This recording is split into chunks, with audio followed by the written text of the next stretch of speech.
کیسے بنتی ہیں۔ تاریخ کے حقائق مسخ کر کے دماغ میں ٹھونسنے سے سادہ اذہان کو ڈسٹ بن تو بنایا جا سکتا ہے، مگر ان میں تخلیقی سوچ پیدا نہیں کی جا سکتی۔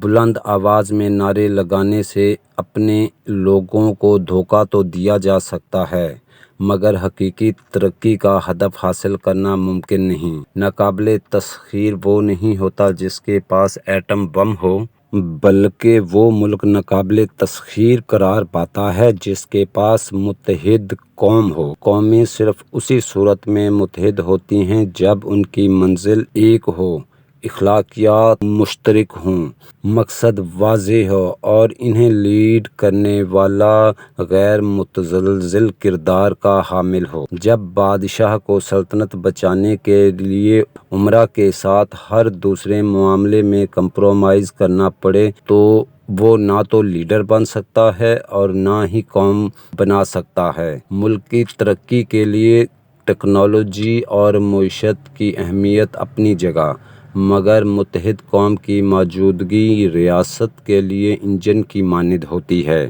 جو اگر درست حالت میں ہو تو مشکل ترین سفر بھی طے ہو جاتا ہے اور کمزور ہو تو 2 فرلانگ کا فاصلہ بھی کبھی ختم نہیں ہو پاتا۔ منگولوں کے پاس کوئی جدید ٹیکنالوجی نہیں تھی، مگر انہوں نے آدھی دنیا پر حکمرانی کی، صرف اس وجہ سے کہ ان کا ایکا تھا، اتحاد تھا۔ کچھ اسی طرح جنگ بدر میں 313 لوگوں نے اپنے سے کئی گنا بڑے دشمن کو زنگ لگے ہتھیاروں کے ساتھ شکست دے ڈالی، کیونکہ ان میں اتفاق تھا۔ ایک قوم کا متحد ہونا آسان نہیں، بہت سے عناصر مل کر اس عمل کی تکمیل کرتے ہیں۔ ان میں سے اہم ترین ایک دوسرے کے کلچر اور عقائد کو برداشت کرنا ہے۔ ماڈرن اسٹیٹ نہ تو ثقافتی برتری پر یقین رکھتی ہے اور نہ ہی لوگوں کے مذہبی معاملات میں دخل اندازی کرتی ہے۔ جس جگہ لوگوں کو کلچر کی بنیاد پر تفریق کا سامنا کرنا پڑے، وہاں آپس میں نفرتیں پیدا ہوتی ہیں، اور جہاں لوگوں کے عقائد خطرے میں پڑ جائیں وہاں بغاوتیں جنم لیتی ہیں۔ اسکندر اعظم، چنگیز خان اور جلال الدین اکبر کے دور میں رعایا کے مذہبی معاملات کو ان کی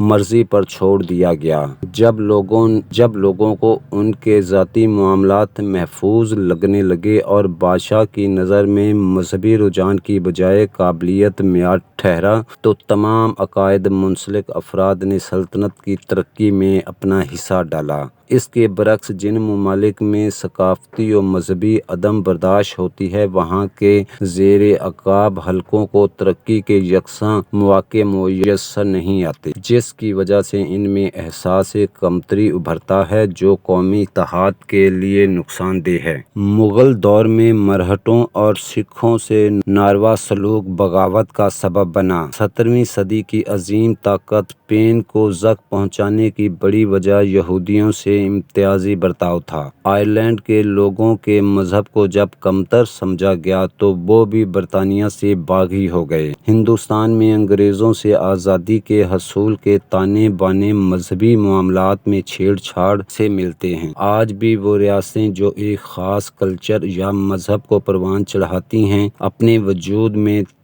تخریب اور روح میں نفاق کے بیج بو لیتی ہیں، جس کا انجام سرکشی اور ہنگامہ پروری کی صورت میں نکلتا ہے۔ متحد قوم بنانے میں ایک اور اہم عنصر کسی ملک میں بلا تفریق پولیٹیکل موبلٹی کے مواقع کی دستیابی کا ہونا بھی ہے۔ ایسے ممالک جہاں رنگ، نسل اور خاندانی وابستگی کی تمیز کے بغیر کوئی بھی شہری اس ملک کا سربراہ بن سکتا ہو، لوگوں کے لیے محنت کرنے کا جواز فراہم کرتے ہیں۔ اس بات سے قوم پرستی اور نسلی تعصب کم ہوتا ہے، حب الوطنی کے تصور کو تقویت ملتی ہے۔ رومیوں نے اپنے عروج کے دور میں افریقہ اور ہسپانیہ سے تعلق رکھنے والوں کو بھی امپریس کیے رکھا کیونکہ وہ میرٹ پر پورا اترتے تھے۔ اس کے برعکس جنوبی افریقہ نے ایک طویل عرصے تک سیاہ فام شہریوں پر کئی قسم کی پابندیاں لگائے رکھیں، جس سے قومی یکجہتی کو ناقابل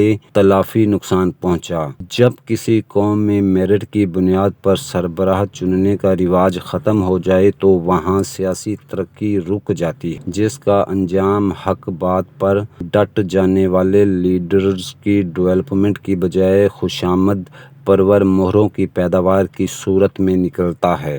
ایسے رہنما قوم کو متحد نہیں رکھ سکتے۔ وہ ممالک جہاں قوانین کا اطلاق یکساں نہ ہو وہاں کے لوگ تقسیم ہو جاتے ہیں۔ ایسی جگہوں پر بغاوتیں، شورشیں، بے جا قتل اور ہنگامے ہوا کرتے ہیں۔ حضرت علی کا فرمان ہے، کفر کا معاشرہ تو چل سکتا ہے مگر ناانصافی کا نہیں۔ آج بھی قوموں کی عظمت یا زوال کی پیشن گوئی کرتا ہے۔ انصاف پر قائم ریاست ہمیشہ آگے بڑھتی ہے۔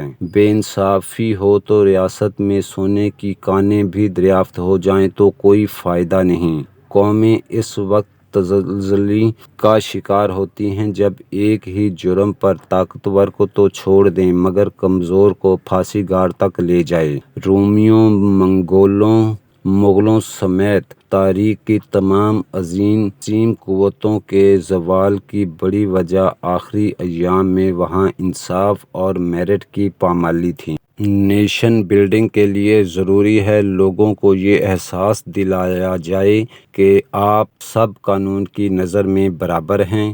آپ کے کلچر اور مذہبی معاملات سے ریاست کو کوئی سروکار نہیں۔ سب نے مل کر مشترکہ اخلاقیات کو فروغ دینا ہے اور ہماری منزل ایک ہے۔ بدقسمتی سے ماضی میں ہم قوم کو متحد کرنے کے لیے نصاب اور پروپیگنڈے کا سہارا لیتے رہے ہیں۔ نصاب بھی ایسا کہ جس سے ذہن بند، سوچ محدود اور قوت ادراک سلب ہو جائے، اور پروپیگنڈا بھی وہ کہ جس کا حقیقت سے دور دور تک تعلق نہ ہو۔ ابتدائی نصاب ہی بچے کے ذہن میں ایک